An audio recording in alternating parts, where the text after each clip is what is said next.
Are you struggling to find good sales reps? Learn how to find, hire, and retain top sales performers in today's episode of the Radiant Business Podcast.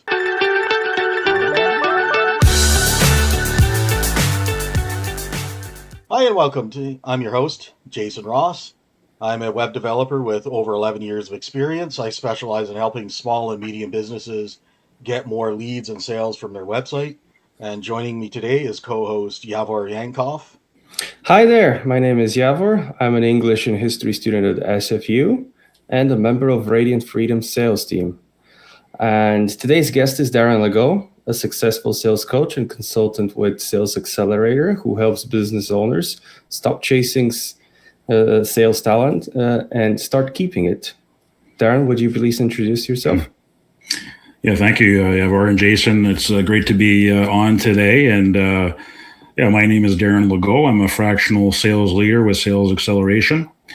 I've been in sales leadership for over 25 years. And for the last couple of years, I've been helping business owners and CEOs with their sales challenges, helping them get consistent and repeatable sales growth. And a big part of that is making sure that you have the right folks on your team and finding people that are top quality and they actually stick around. So it's definitely something that's a challenge, and I enjoy helping my clients out with that. So I'm looking forward to the discussion today.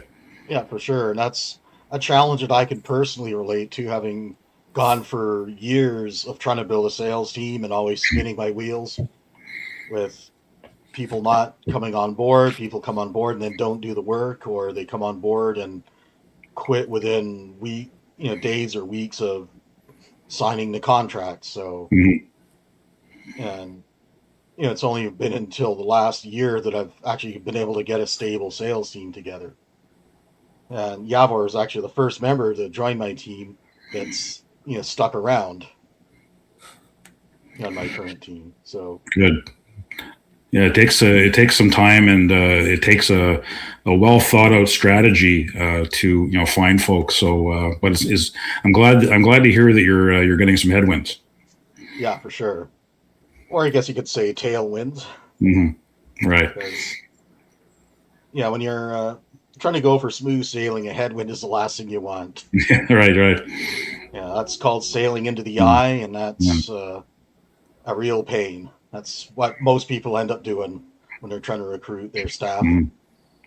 So why don't you tell us a little bit about how you got started in coaching businesses on sales? Well, like I mentioned before, I was in sales for quite some time in corporate, working for pretty big companies, Fortune 500 companies, and I learned a lot. I learned some great things from incredible mentors, and but along the way I was doing a lot of business travel and traveling all across North America, and that does take a toll on you eventually, especially when you start getting a little bit older. And I was also the victim of some restructuring, so I just decided that that I wanted to do something on my own. Take my experience that they've built up over the years, and help business owners who are small to mid-size, who don't have the resources of a big company, and just help them understand what is missing in their business. So I diagnose what are the gaps that exist in their individual businesses that are preventing them from scaling. And I see the same things quite often amongst different industries. And, very often it's me going in and doing a sales team assessment and, seeing that they have reps in the wrong spots, or the founder is having difficulty, like you, Jason, finding a good rep who not only is talented, but will stay longer than a few months. So, I've learned a lot over the years, and, what I'm doing now is I'm just taking the things that I've learned and, basically helping these small business owners identify top-notch talent, showing them where to go and how to develop a recruiting strategy. So that's what I love to do, and it's part of what I offer with my practice. Yeah, and that offering is what brings us here today. Hmm. So, in fact, what first birthed this idea for having this discussion on here was actually a LinkedIn post that you'd made a few weeks back, where you Hmm. were talking about how you so often get asked, "How do I find good sales reps?" And the answers that you gave below that initial question were quite interesting. They're something that mirrored my own, past challenges, and they're something that I think mirrors the challenges of a lot of small and medium business owners. So, Yeah. So So let's get to it. If you're a founder who is looking to make their first sales hire, or maybe you have an existing sales team and you're looking to expand, the mistake that a lot of businesses make that I see is that they just simply put a job posting up on a job board, right? And then they hope and pray that they'll find somebody that way. And then if they do find somebody, then they hire somebody, and then they don't provide them the tools or resources for them to succeed. So there's not much onboarding. It's kind of like, okay, I'll give you a couple of days of product training, and then, okay, go out and sell. And then you have a situation where you have a team or a new hire that develops bad habits. They don't, get those successes that they're looking for, and then after a few months, they may get frustrated and then decide to move on. So it's very, very important for business owners, founders, to have a very, very structured recruiting strategy. There's a lot of different components in that strategy, and first and foremost, you have to figure out if your business is aligned in terms of the revenue that you're looking for, and aligned with the rest of your team. So what I mean by that is, if you're looking to get another, let's say, $500,000 in sales, does the back end, are they able to support it? Right? Do you have the resources? Do you have the bandwidth to support the customers that are going to be coming in? So you want to make sure that everybody on the team is on board, right? So you have those discussions with your operations team, your CFO, your controller, whoever else is on the team, right? And then once that is established, one of the things that I'm really focused on with my clients is, okay, now what percentage of overall sales are going to be coming from new business versus existing business? That's a very important question to answer, because that will determine the type of sales rep that you're looking for. So if you're looking for someone who is going out there to get 100% new business, then you're probably looking for a hunter. yeah, If you're looking for maybe someone who's going to do a combination of the two, you're probably looking at a hunter / farmer. And those are different skill sets, and they're different types of salespeople. Someone who is really good at building relationships, who can cross-sell, upsell, who can, penetrate accounts, is a different type of salesperson versus someone who's going to go out there and prospect and knock on doors and persevere through the, the rejection and that sort of thing. So do all the lead generating activities and all that. Yeah. You have to determine, what percentage of your business is going to come from new versus existing, and that will determine, the type of sales rep that you're going to bring on. Yeah. And then after that, it's very important to take a look at what kind of compensation structure you have. Very often, the businesses that I work with, their comp plan hasn't been updated in years. It's not aligned with the company goals, and they don't reward or they don't incentivize the right behaviors that they're looking for. So you want to make sure that the comp plan is attractive, that it's competitive, and it's incentivizing the right behaviors that you're looking for. So that's something that I would help my clients with, is developing a compensation structure that fits into those categories. And again, if you're a founder or in a small business, sometimes those are difficult discussions because you have limited resources, right? You have limited revenue coming in. So, but there are ways to there are creative ways to make it attractive. So the compensation structure is very, very important. And then you need to build your job description. Yeah, and for the compensation structure, before we move on to the next thing, really my experience, there's three main types of compensation. There's straight salary or a wage. There's salary/wage plus commission, and there's straight commission. Right. Of those three, what would you say would be the biggest pitfall? First of straight salary, then second of straight commission, and then third of the combo option. Well, it really depends what kind of business you're in. So if you're B2C, if you're direct to consumer and you're selling to, for example, you're selling to homeowners, then a 100% commission plan structure can work because of the sales cycle is short, right? You're going into someone's home or maybe even a small business, and you're going in and it's either okay you're closing or you're not, right? It's not a long sales cycle. So 100% commission can work. However, if you're in B2B and it's more consultative and the sales cycle is a lot longer, then no, 100% commission will not work. You need people to be able to survive, right? So you really have to determine that, like what kind of business are you in? So there are drawbacks. There's no question.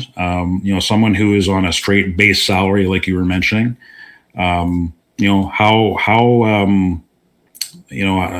motivated are they to go out and sell for you if you're just giving them or providing them a base salary, right? I mean, salespeople, the reason why they're in sales is because they want to kind of control their income, and they want to make sure that they can make as much as they can. So I recommend for B2B having a base salary plus some sort of upside commission bonus structure.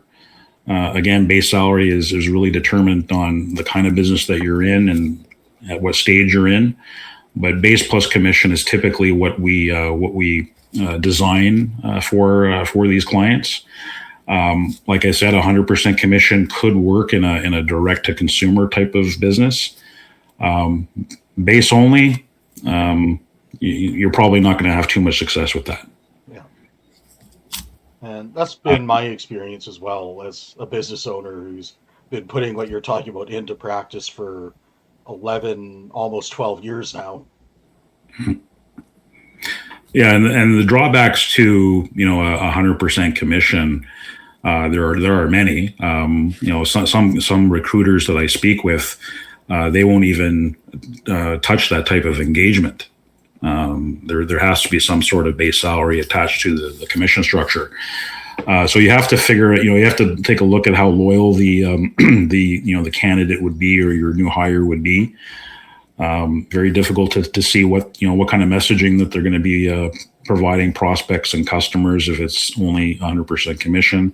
They may look at it as a side hustle, so they may only be working for you for 40-50% of the time. So in those cases, that's not really ideal. So my recommendation is to have some sort of base component and bonus and the commission upside on top of that. Awesome. And then that leads us into then the part where you're going to start talking about the actual recruiting itself.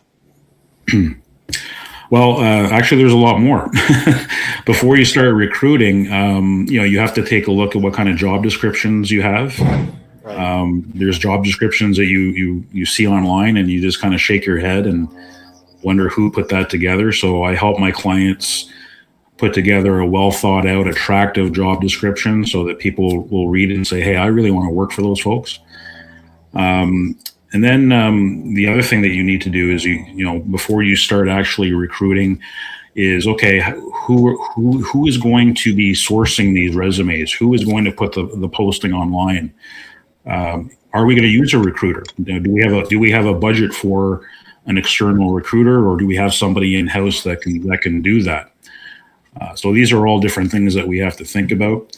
The other thing is what are we looking in terms of the length of time with this process?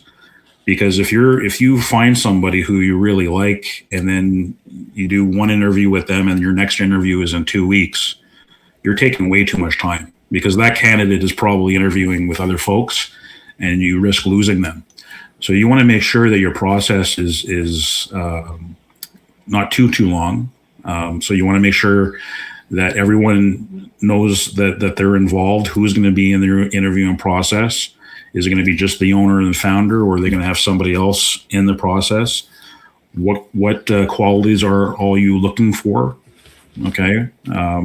Are you going to be using assessments? What kind of questions are you going to be asking? So these are all very, very important components to go into that strategy. And then probably the biggest miss and the most important thing that I personally look at is, of course, onboarding.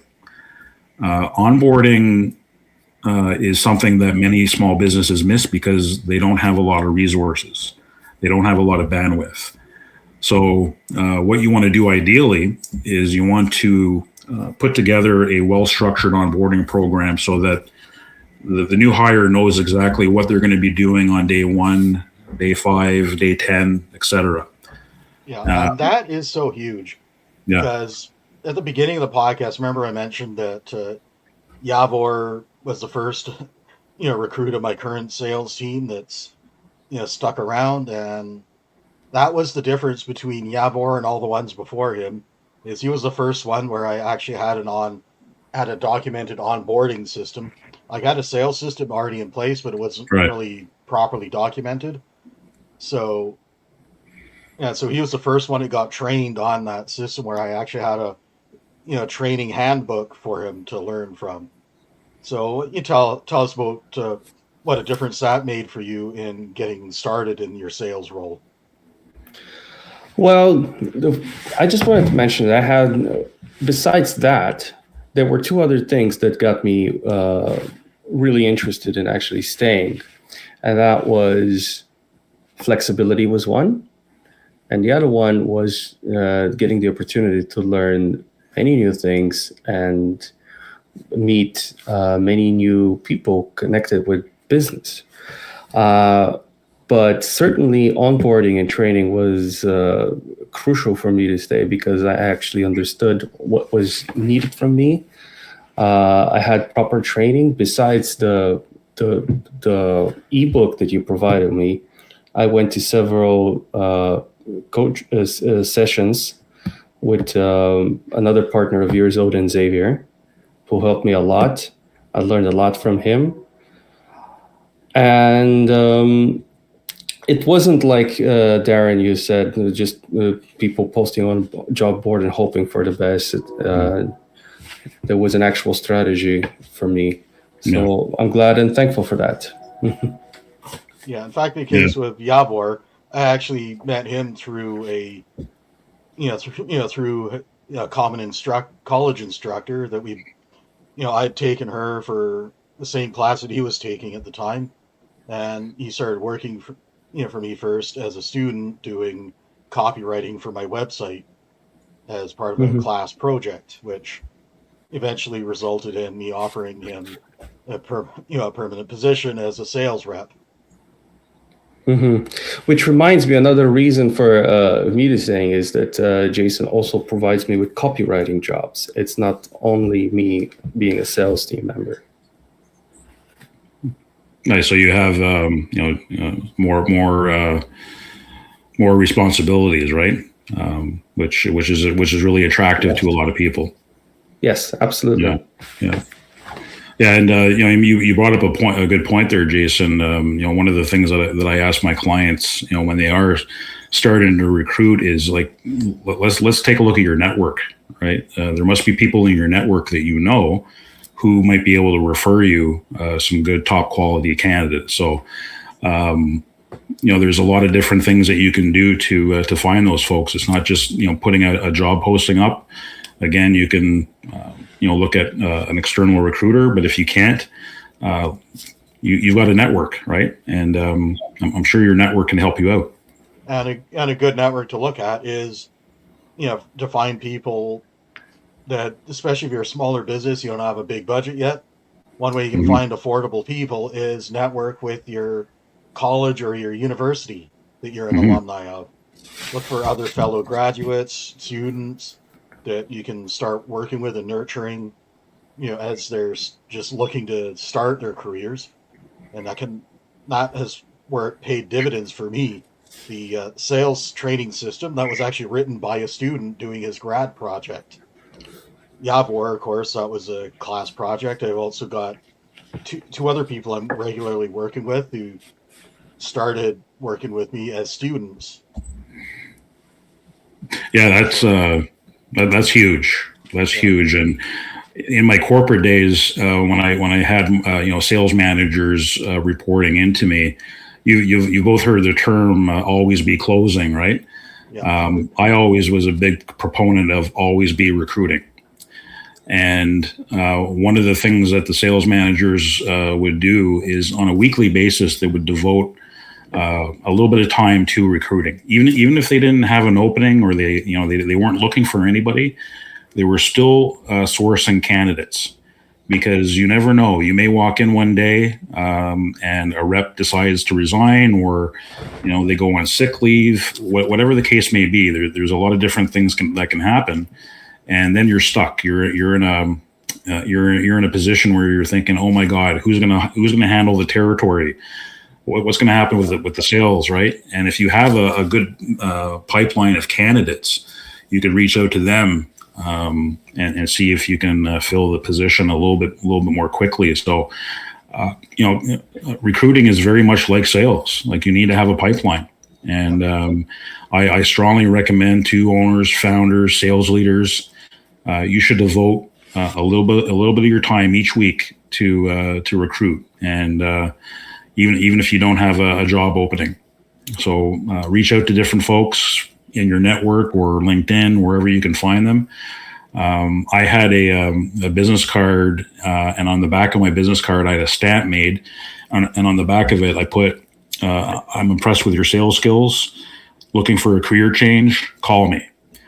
And if I was in a restaurant, or if I met somebody at a retail store and I was really impressed with the way they dealt with me, I would hand them my card, and I got some really good candidates that way. You'd be surprised at some of the really good people that you can find in the service business, even an Uber driver.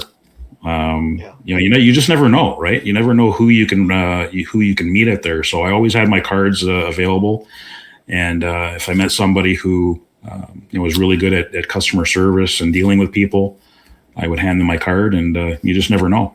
Yeah, I mean, your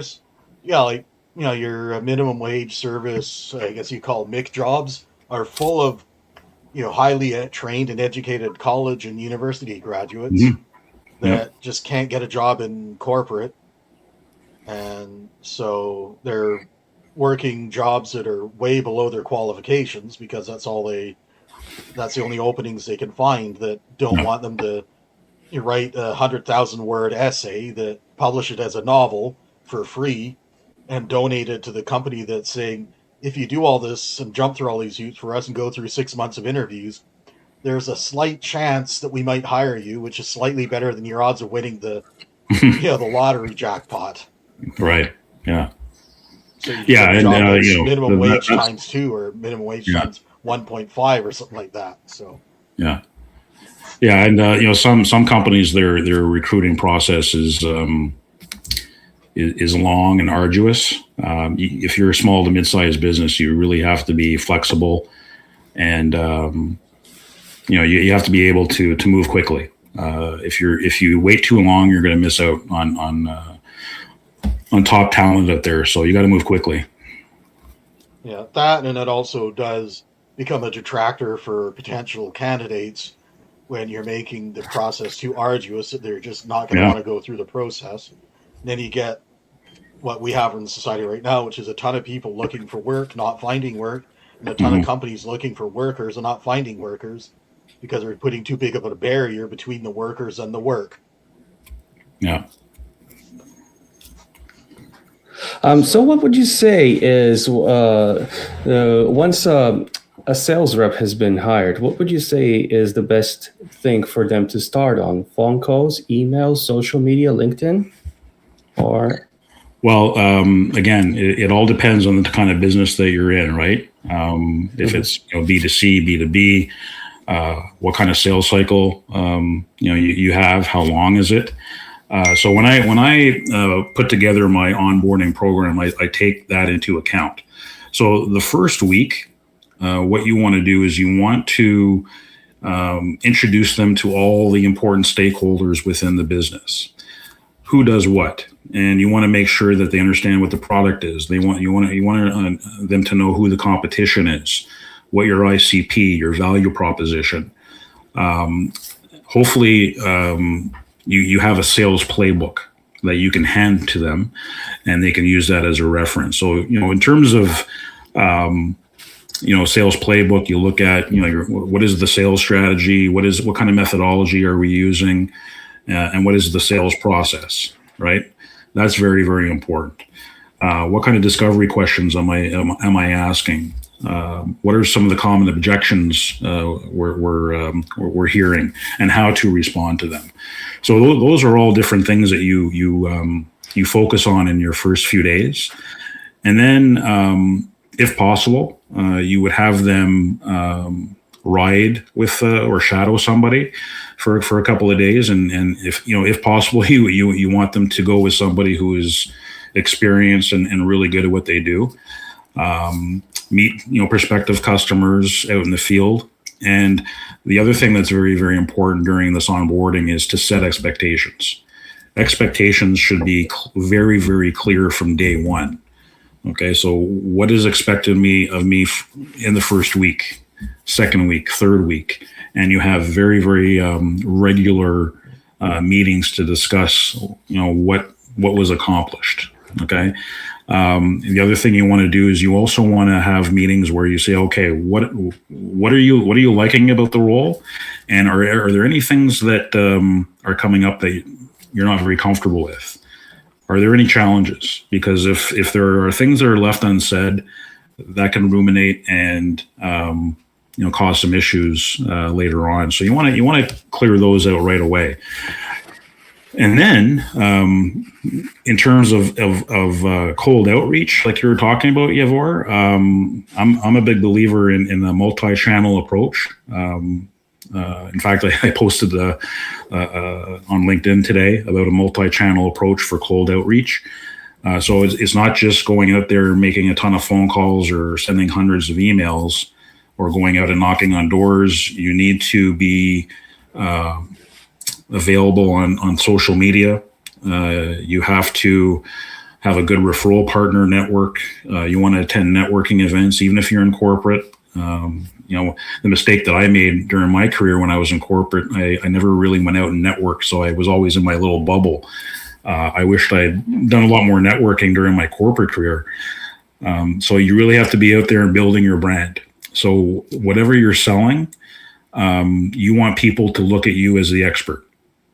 And how you do that is by branching out in different channels, social media, networking events, speaking engagements is another thing that you can do once you get a little bit more experience. Seminars, you could do live in-person events. You could do webinars. So there's a lot of different things that you can do to ultimately reach your ICP, and you try to get to your ICP where they are, and that prospecting has changed dramatically over the last number of years, especially with AI coming into play. I think we could all agree that we're getting inundated with messages either via email or direct message, text, phone. So people aren't really responding to that very much anymore. So there are other creative ways that you can go about that, and that definitely should be part of their onboarding. Yeah, definitely messages that look like they were, written or sent by AI are something that, like me personally, those ones generally just get blocked and marked as spam right away. Yeah. Because, in the early stages when I still was kind of learning what AI messages look like, I would respond to some of them, and it was very spotty with those messages as to whether or not I would even, like, if I expressed an interest, whether I'd even get a response back, or if I did, that they'd respond appropriately versus just starting trying to pitch me their stuff and, just immediately go to the buy my Mhm. stuff messaging. Yeah. Yeah, I mean, clients now, they have so much information. Like, we have so much information available to us. So our purchasing habits have changed. So sales reps, whatever you're selling, you have to be known as the expert, and you have to be known, and people have to like you and trust you. And the only way to do that is by doing consistent multi-channel approaches. And it's a long game. If you think you're just going to start and start prospecting and getting the sales right away, that's not reality. It does take some time. Yeah, I mean, you will get the odd lucky break, but Oh yeah, it's just yeah, nice but when they happen. But that's not reality. I mean, yeah, to build a really good pipeline, it does take time. yeah, I mean, that And I know lucky break. a lot of That's, founders don't like hearing that, but it yeah. does take time. I mean, the lucky break, they're nice when they happen, but you don't want to rely on them No, because luck is a very fickle thing. yeah, yeah, for And sure. one day it could be in your favor, and the next day it can go against you. Hmm. But I mean, I actually got one of those lucky break sales in the works right now, where I met someone on one of the Alignable Smart Connect networking events who turns out that he is dissatisfied with his existing website, wants to improve upon it. So I do my conversion report thing on it, identify here's the things you want to change on your website, and now we're preparing a bid for him. But Oh, I good. mean, Yeah, that's the yeah, it does exception. happen. Yeah, it does happen. You're right. I mean, it Yeah, does happen, but it is a long game for sure, yeah, to build that pipeline. yeah. And the big thing is, consistently follow up with people, especially the people that have already warmed up to you and are expressing an interest, or there's something on the table, especially Hmm. referral partners, because you never know when they have someone that needs what we have to offer. And if you're the one that's being the squeaky wheel in it, reminding them, hey, we're here, we can do this stuff for you. Do you know anyone that needs that? Then you're more likely to be the one that's going to get that referral. If you're not Yeah, doing it, it's whoever is the one that's reminding them.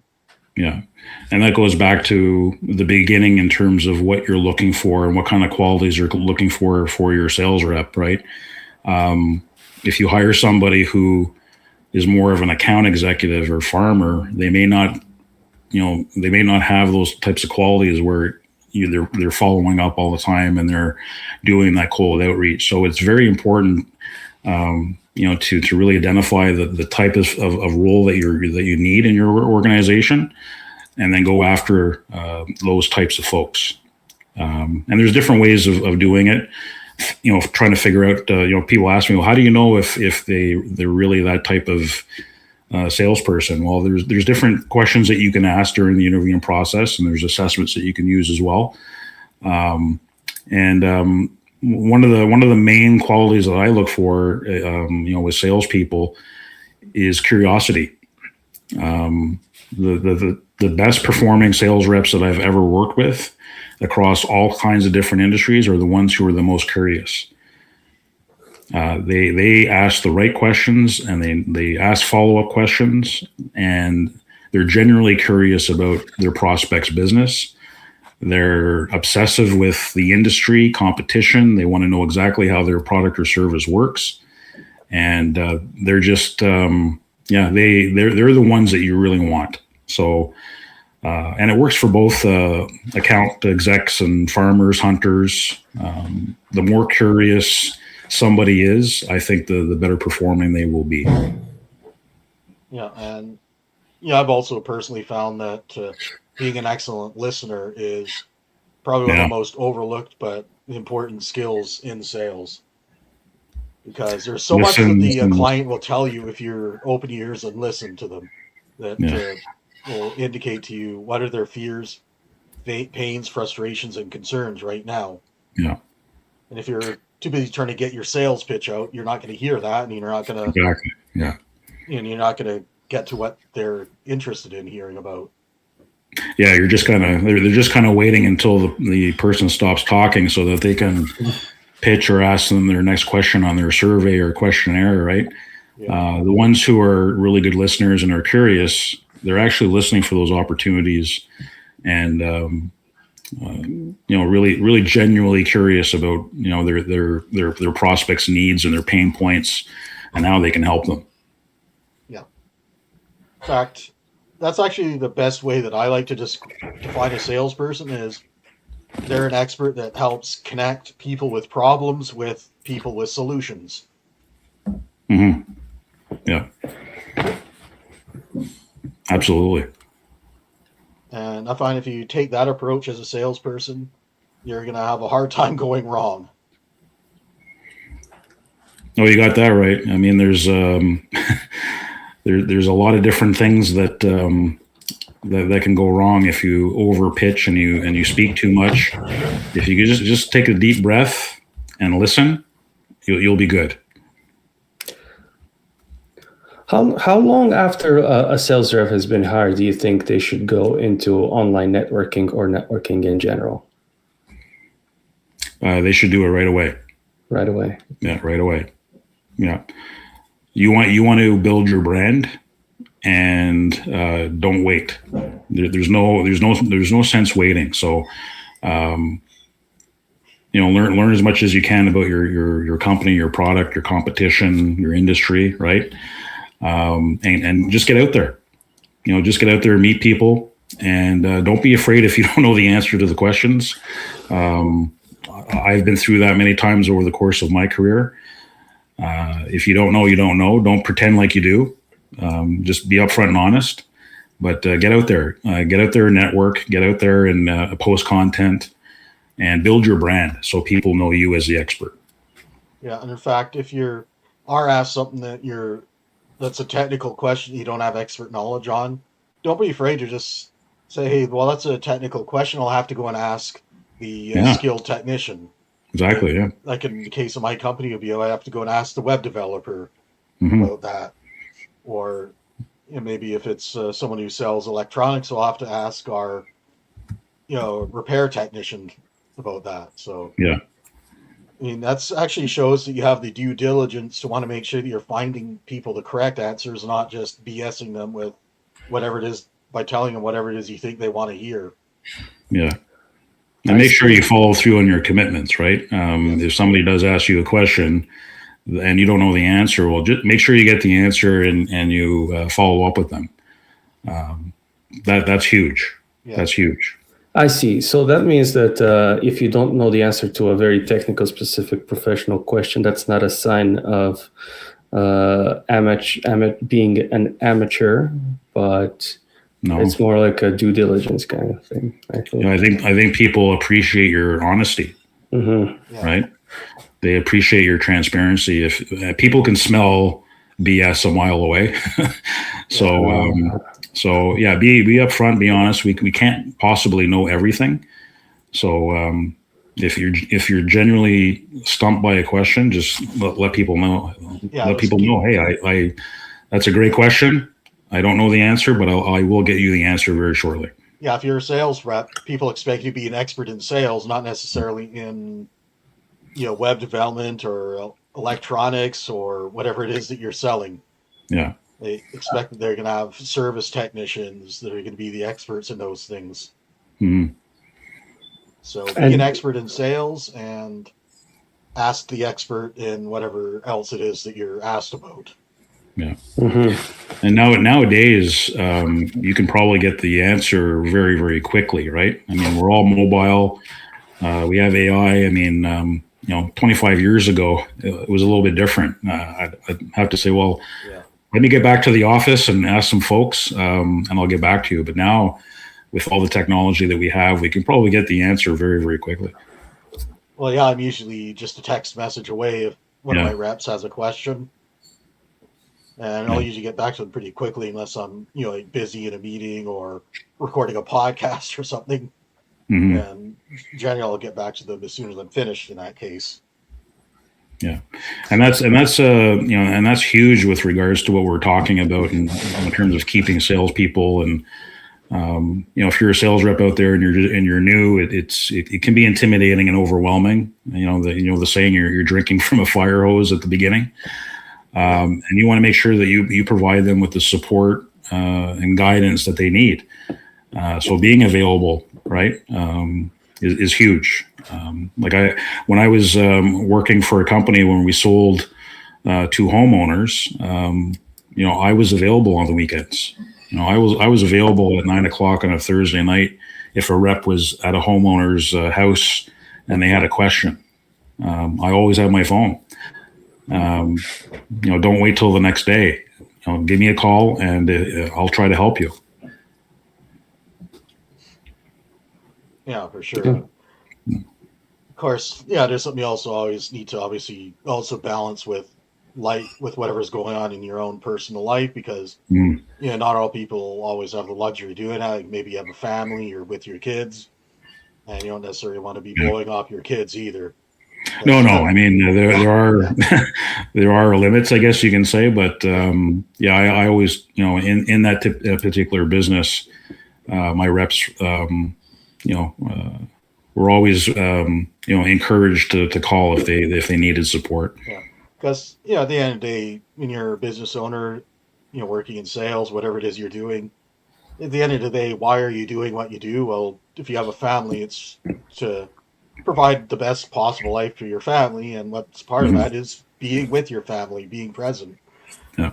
There, so those are things you do need to balance, but I do find that you need to also set reasonable boundaries and limitations to things. That like if it's this time of day, then I'm with my family, so I'll get back to you as soon as I can. Right. Yeah. And so, and remember, and remind people to have a bit of patience to let a person have some time to deal with stuff. But definitely, these are all, because that is also something that can cause you to burn your sales reps out, expecting them to be available 24/7 as well, because at a certain point. Yeah, no, I would never expect one of my employees to be available 24/7, and I put limits on me as well. But in that particular business, we did sell to people who were when they're home, and back then it was typically evenings and weekends. Yeah. There was no work from home back then. That was very very rare. So. I made it a point to be available, during those times if reps needed support. So it was important. Yeah. Yeah. And like I say, as you plan your day accordingly, that maybe you start your work day a little bit later, so you have your family time in first thing in the morning instead of in the evening. Mm-hmm. Yeah. And that is so. And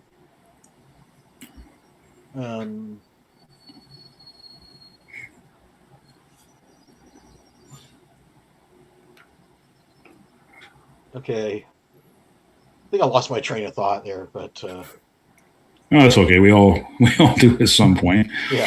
Mm-hmm.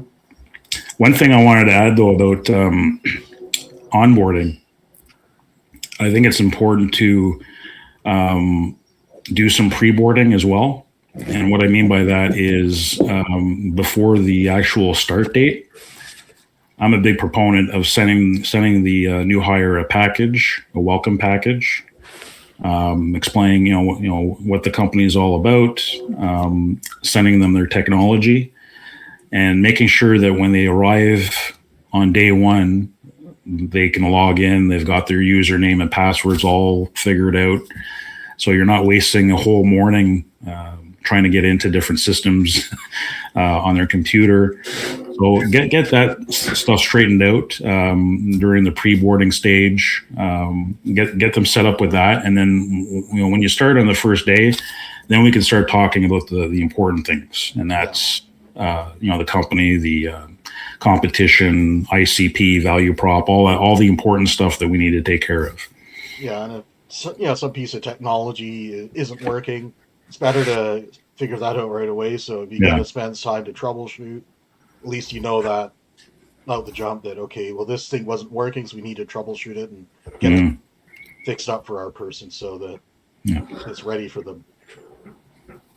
Yeah, you just want to make sure you're setting people up for success. And too often, I see it the other way, and I've experienced it myself. One time I started a job with a company, and I walk in, the receptionist didn't even know I was starting. Waited in the lobby for a while, and then my hiring manager came out and said, "Look, something came up. I don't have time to be with you today. Go in the boardroom and study the product catalog." Yeah, and that was 3 days that I did that. Wow. So that wasn't a very good,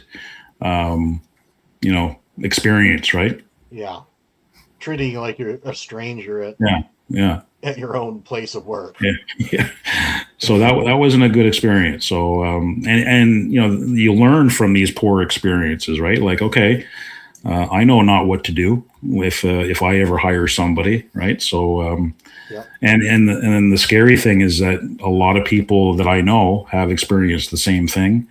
I've seen it happen. So when I work with my clients, this is something that I take very, very seriously. You have to have your whole staff prepared.